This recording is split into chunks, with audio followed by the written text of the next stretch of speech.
आनंदवर्धन जी ने जब ये हमसे पूछा था कि आप आएंगे, तो मेरा तो कमिटमेंट है इस प्रोजेक्ट के लिए, revival of Nehruvian and Gandhian legacies. So ये बहुत ही इंपॉर्टेंट प्रोजेक्ट है।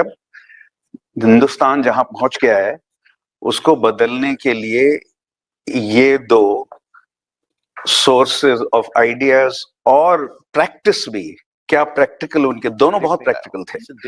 तो वो उन्होंने कैसे हिंदुस्तान को तब बदला था, वो आइडियाज फिर रेलेवेंट हो गए। तो ये तो पहली बात मुझे कहनी, मैं उनको उनकी दाद देना चाहता हूँ कि उन्होंने सोचा यहाँ करने के लिए।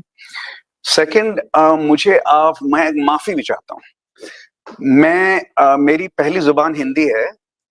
मैं इलाहाबादी और यूपी वाला हूँ, लेकिन अभ्यास छूट गया या तो इसलिए मैंने जो हिंदी में मैंने दिए हैं हिंदी में speeches, last time Rajasthan assembly को दी थी करीब 4 साल पहले शायद।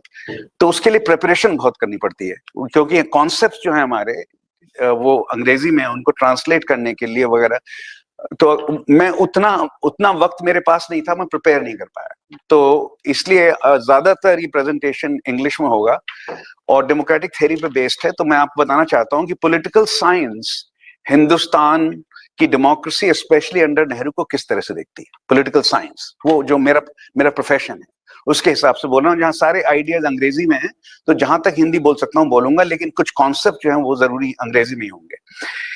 तो ये आर्ग्यूमेंट सेंट्रल है मेरा कि first of all I will place India's democratic experience in the larger democratic theory, which covers, it's a theory, democratic theory. It's both empirical and normative, but empirical side covers all democracies in the world. तो India को मैं एक comparative world context में आपके लिए present करूंगा।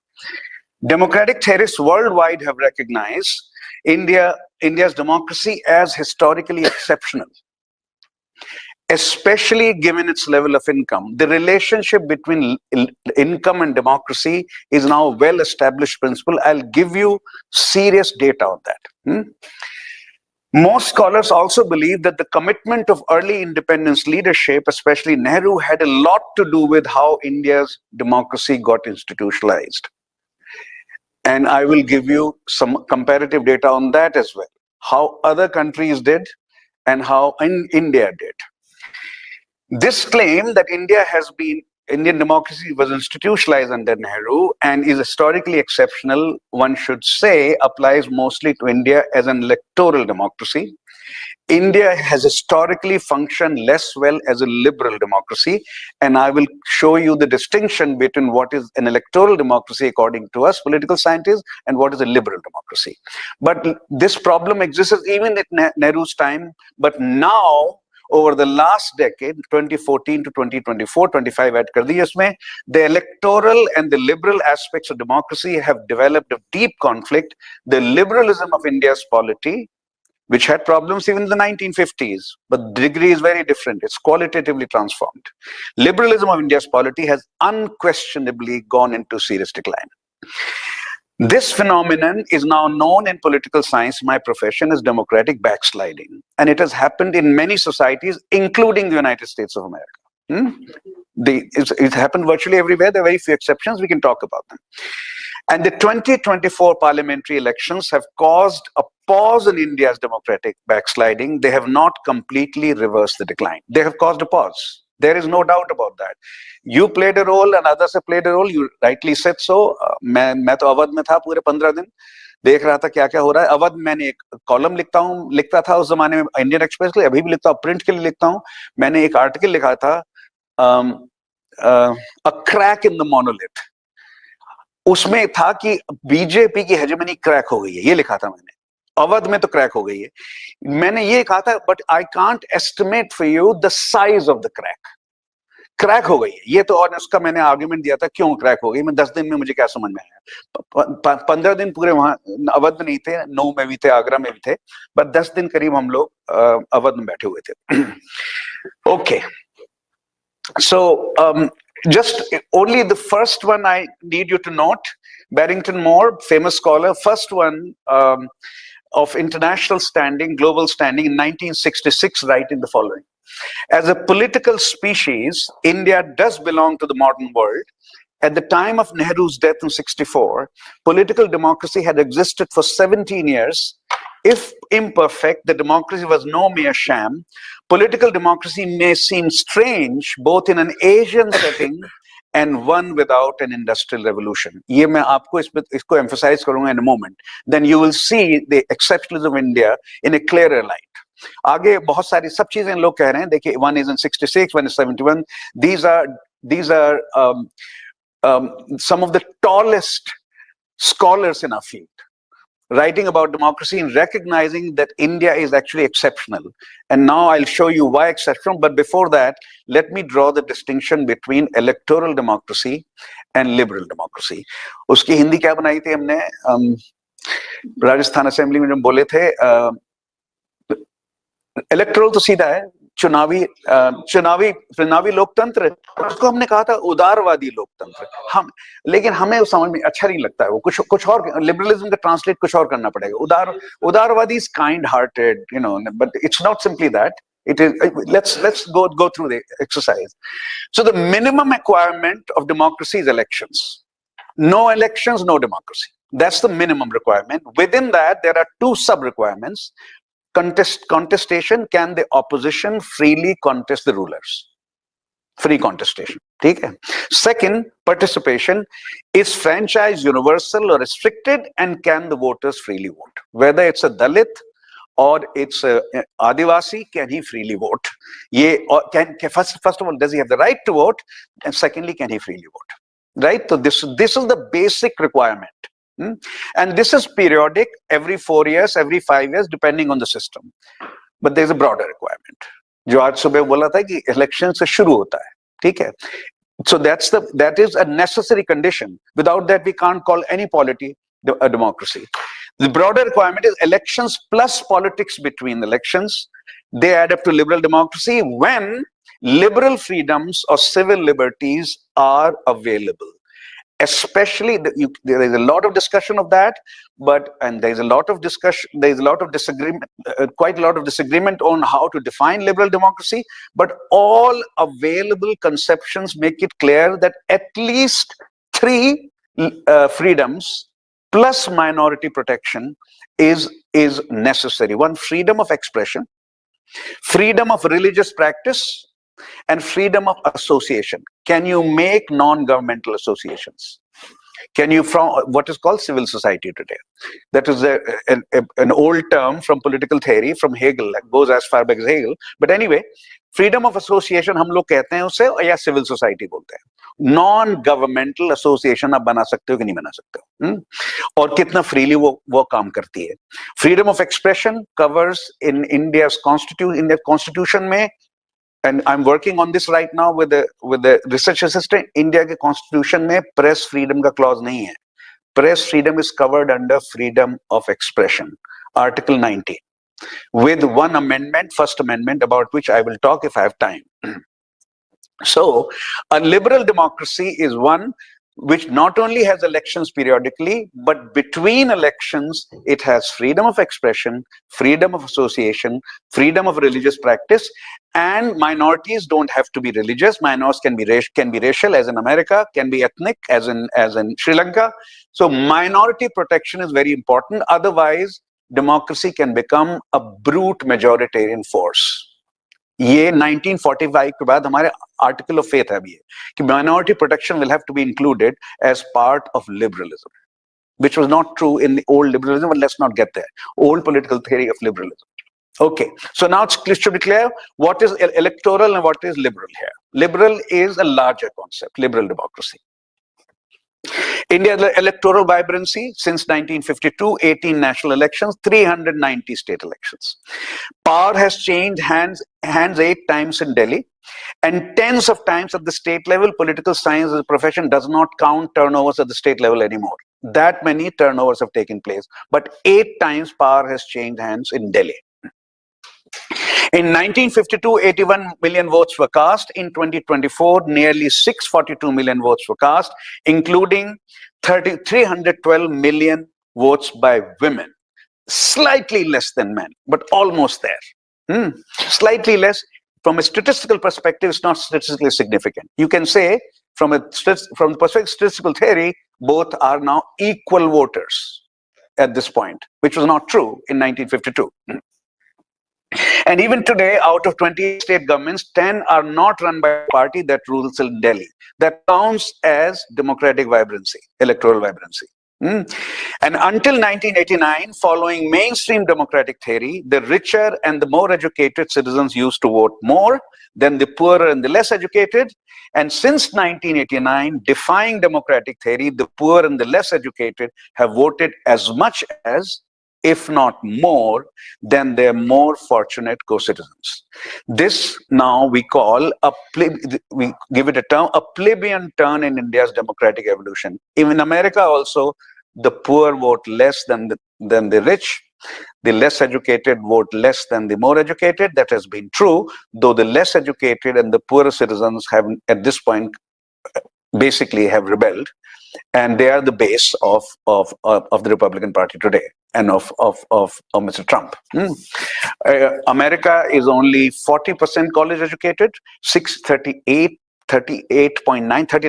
college educated, 61% of America is not college educated, 42% of whites are college educated, 58% of whites are not college educated. In fact, to call them poor or rich is not the main issue. The issue is the less educated have rebelled and have put Mr. Trump in power. That is that basic understanding is more or less correct. You can change it slightly, you can make it fuller, but that is the basic issue. In India, the less educated and the poorer people after 1989 have been voting as much as the more educated. And in fact, in some of the bigger cities, the more educated and the richer have basically left the electoral arena. Okay, now this is where Nehru's role becomes very important. If you see this, what am I showing you? Electoral democracy. We have an index for measuring electoral democracy on a 0 to 1 scale, right? There are many political scientists. The more statistically inclined do this measurement well. So the red line on top represents what? Western Europe and North America together. I put them together to give you a better picture. The blue line is the Indian line.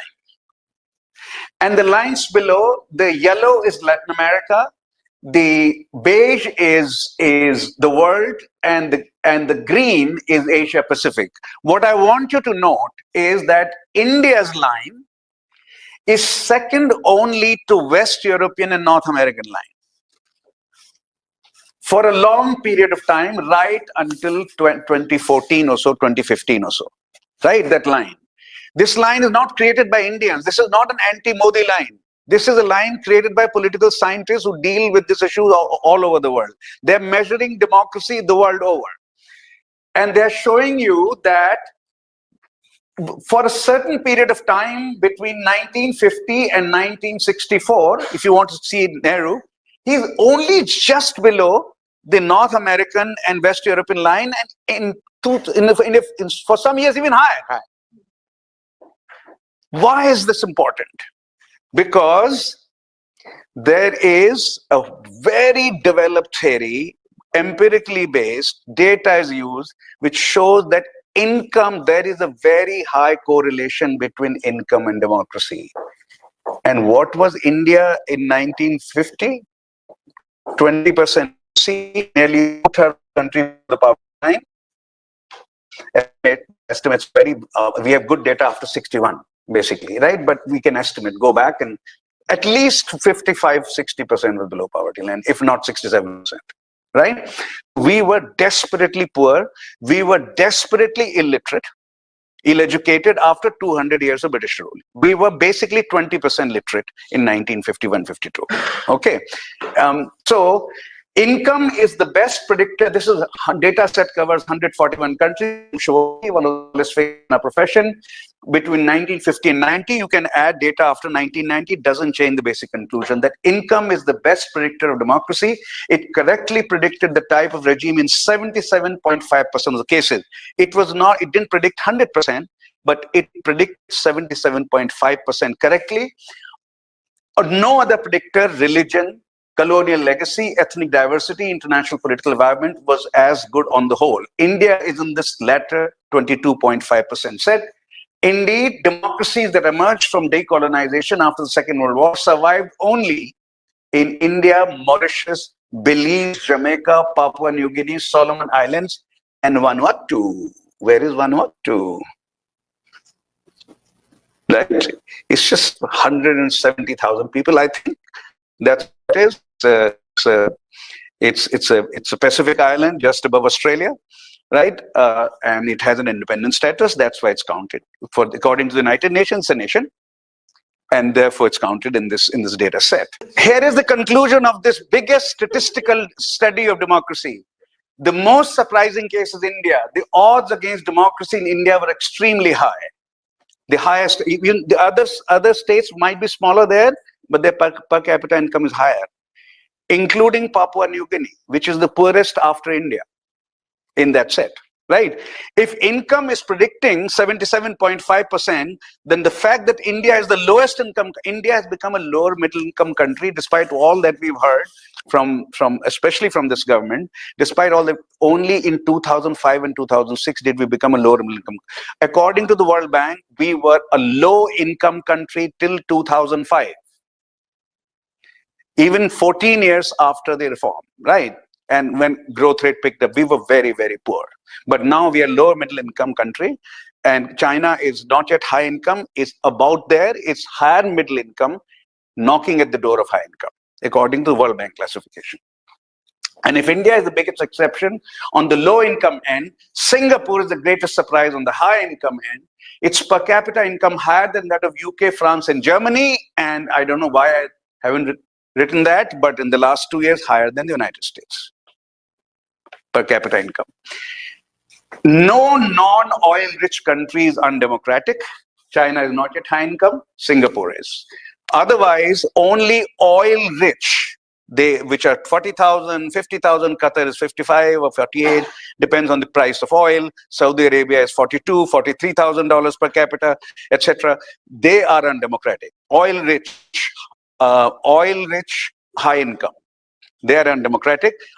Non-oil rich, the only non-oil rich that is undemocratic is Singapore, and China will be there within the next 2-3 years when it reaches that the crosses the threshold of high income.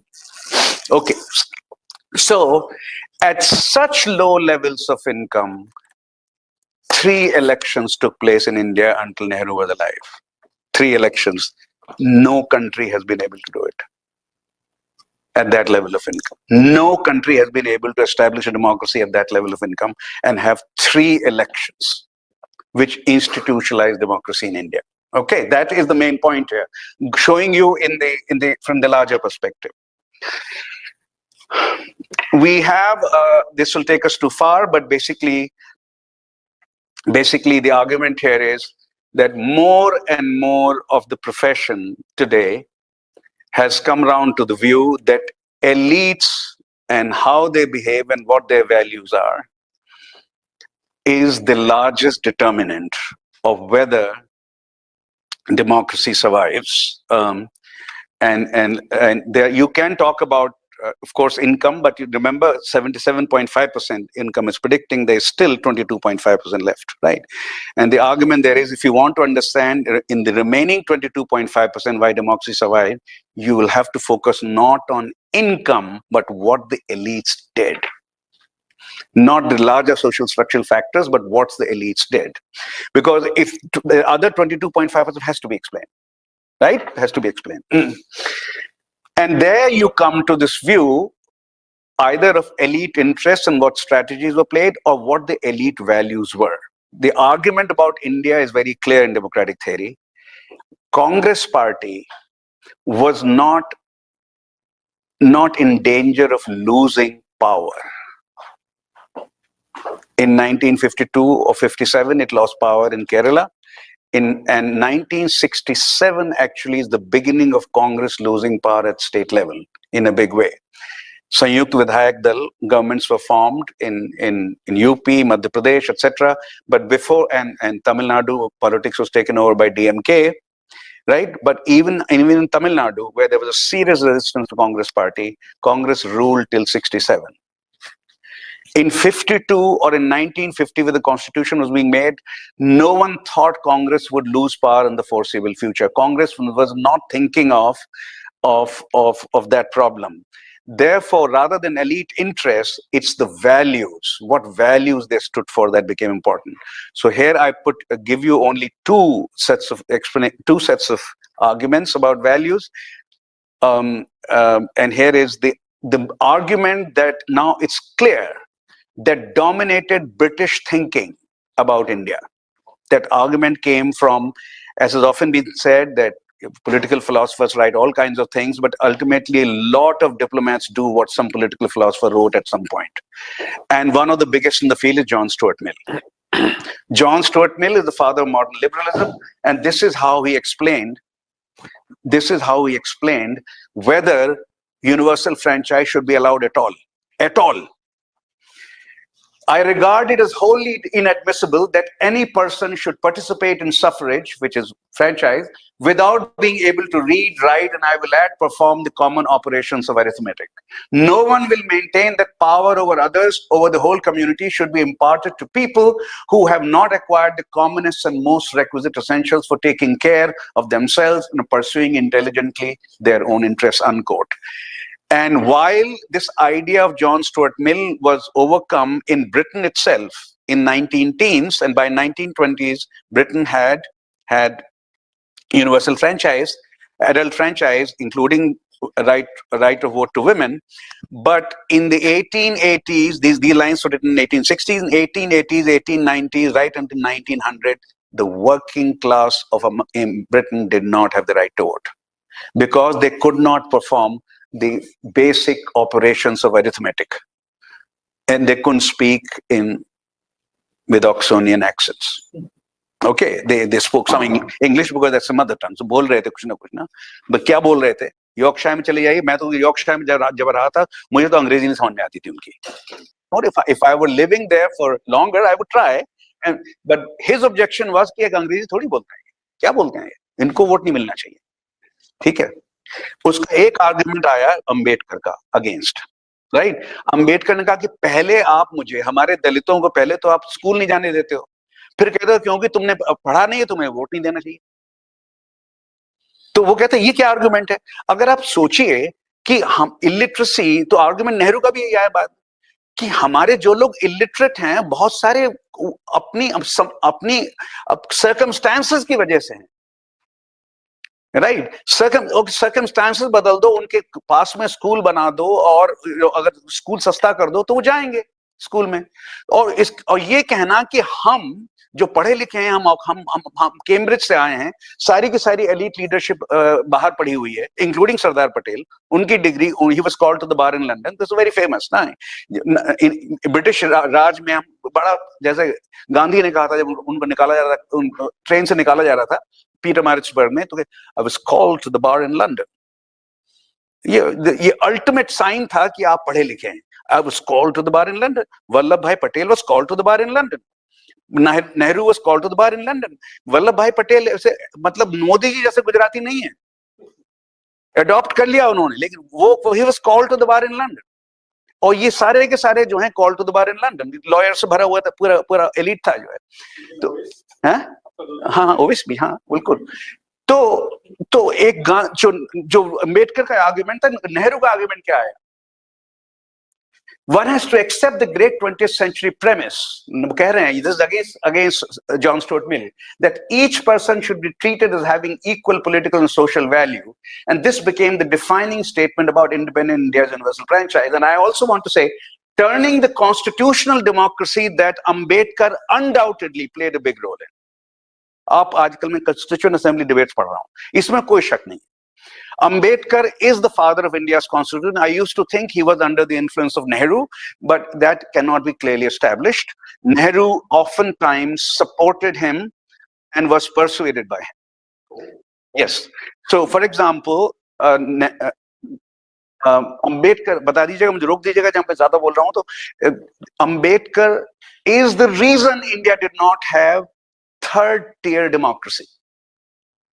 India had state level democracy. India had federal level, central level democracy. What was Gandhiji wanted? Panchayat level democracy. Nehru was okay with it. But then Ambedkar makes the very famous claim that elected power at the local level will make the upper caste doubly powerful. They have social power in any case, and they'll also be elected. They'll be doubly powerful and make Dalits and the lowest of OBC term nahi tha uska zamane, lowest of Shudras, ye term tha, make Dalits and make Dalits also term nahi tha, jo bhi, chaliye, Dalits and lower OBCs doubly deprived. Social power तो है ही upper caste के पास, अब elected power मिल जाएगी उनको, इसलिए democracy जो है third level पे नहीं लाएंगे. And Nehru was persuaded. Nehru agreed finally. This went against Gandhi. And you have long arguments that Ambedkar gives about this. Okay, so Ambedkar is the reason that was finally reversed in 93, 94 or 92, 93 when 73rd and 74th Amendment were passed, right? And there is a way to handle the upper caste dominance of that, and he was not willing to, he didn't believe that in reality it was possible at the local level to reverse the social power of upper caste. Right. So then gender, income, property ownership, literacy, caste, religion, language, tribe should not be the basis for allocation of voting rights.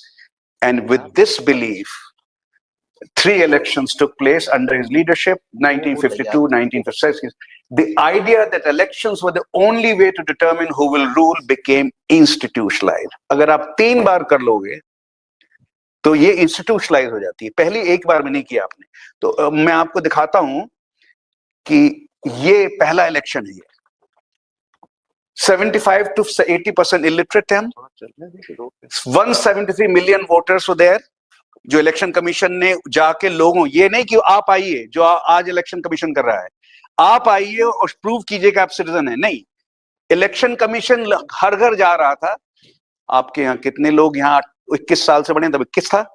आपके कितने बच्चे हैं, कितने लोग हैं यहाँ पे 21 साल? अच्छा, 5 लोग हैं, नाम बता दीजिए. नाम ये है, 5 हैं, आपका 5 का वोट के लिए हम आए. वो उसमें लिख लिया उन्होंने, ना कि बताइए जो डॉक्यूमेंट दिखाइए.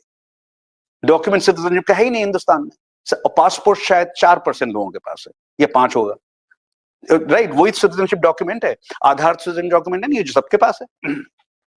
Anyway, unlike universal franchise, India's founding elites, early political elites, did not want to allow unconstrained civil freedoms to the citizenry. Restrictions were placed on civil liberties, especially freedom of speech, and they were incorporated in the Constitution. That's Article 19. What are the restrictions? They were certainly conceptualized as fundamental rights. That means they were justiciable, meaning the infringement could be challenged in a court of law, but Article 19 specifies limits on freedom of speech. Libel, slander, contempt of court, decency or morality, and security of the state. And the first constitutional amendment of America makes speech absolutely free. Americans have a right to be rude, nasty, and denigrating. First Amendment rights have been used by Southern politicians historically to say blacks are whatever. Add any adjectives you want. Any adjectives you want. And that was protected under First Amendment. Mr. Trump's campaign in 2015 began with a famous statement when it was clear he was heading towards victory. In the he'd won the primaries. In July of 2015, he had not won the primaries. He was becoming, July of 2015, he made a famous or infamous argument: Mexicans are rapists and criminals. A speech like that would be liable in many countries, not only in India, a lot of European countries, but it's protected in America. I've been to the South quite a lot to study democracy comparatively, and I've heard Alabama police chiefs say blacks were beasts until some time ago.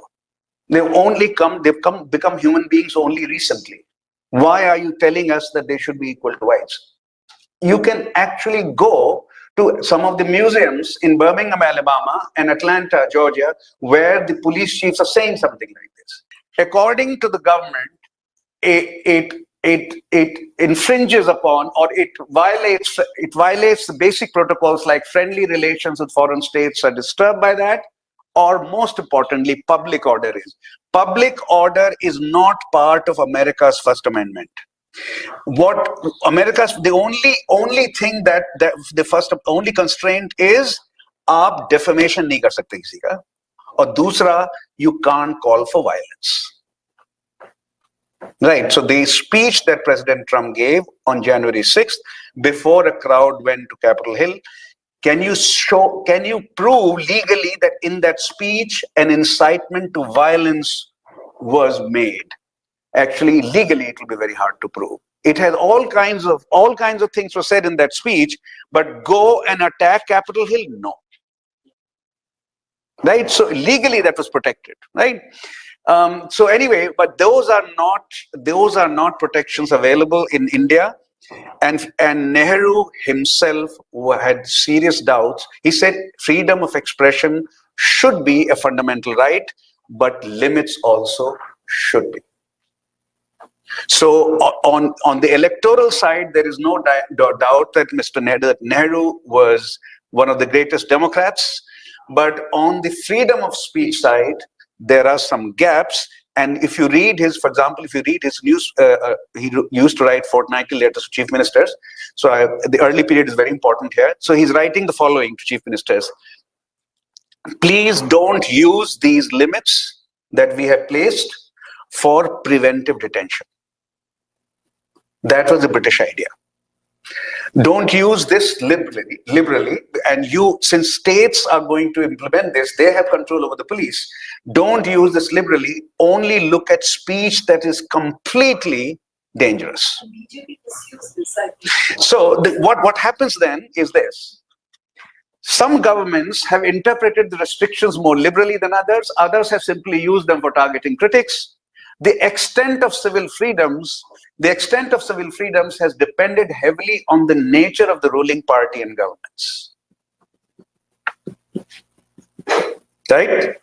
Whether they are going to emphasize the limits more or emphasize the basic idea of basic fundamental right of speech. Right? Courts have intervened, but not always in defense of citizens. The behavior of courts on this question has been very, very inconsistent, and it has depended on what the values of the Supreme Court judges are, or High Court judges are, and in some cases what their calculations are. Both, right? And we can't prove one way or the other, but some combination of values and interests of judges have determined how they have interpreted, how far they've gone with limits, or how much they've ignored the limits that are there in the Constitution, right? And Nehru, if you read the account, also he's very worried after the violence of 1947 that speech will be used to communalize the polity, and further communalization of the polity will be dangerous for the unity of India. One of the biggest projects Nehru had, which not only during Khan Market, but for example, jumping into rioting crowds in Connaught Place, etc. These are all well-known stories. One of the biggest projects he set before himself, not only science and economic development, but India's Hindu-Muslim problem had to be tackled by the state, and riots had to be stopped. That was a state project. And I have a book on this. And I show you that after the 47 violence, to control rioting as much as India did, the theory does not predict that. It completely violates the theory. The rioting is very seriously controlled by Nehru, and that's a state project, right? And the fortnightly letters sent to chief ministers, and chief ministers sending that the information to district magistrates, and there are some cities that are targeted for this. Aligarh had to be controlled, very important, given the signal importance of Aligarh to India's Hindu-Muslim relations. Banaras had to be controlled. Allahabad had to be controlled. Lucknow was not a problem. Lucknow had only 2 riots in the entire 20th century. Lucknow was not a problem. Lucknow had a Shia-Sunni problem, not a Hindu-Muslim problem. So that was a state project. And you see that basically, if you see my graph in that book, Hindu-Muslim book, the 69 is the real turning point, 5 years after Nehru, when Ahmedabad riots take place, in which 633 people die, according to our calculation. And according to Reddy Commission, it's 670 or something like that. Once again, statistically, it's not a big difference, but we stand by our data. And that is the first big riot in India after 1947, 1969. There is a Jabalpur riot in 61 or 62 in which 10 people were killed, and that troubles Nehru so much that you had a riot in which 10 people were killed. How did it happen? Right. So this was a state project, and this was very important, and that was the main reason for Nehru trying to control speech. He didn't want politicians going and making speeches to communalize the electorate. This is the compromise he's making with his own liberalism. And there is a second issue, which is sedition. So communist rebellion had taken place in what is Andhra Pradesh today, and some people were beginning to argue. Now, in Nakshabari came in 69. Some people were beginning to argue that Bengal, that Bengal could be next. And so that's a minor theme. The major theme is trying to contain the communalization of Indian political discourse. And he thought that placing restrictions on freedom of the press was the main way to do it. Plus, of course, using chief ministers and district magistrates and police officers to implement this idea. So practically it had to be done also. Thank you.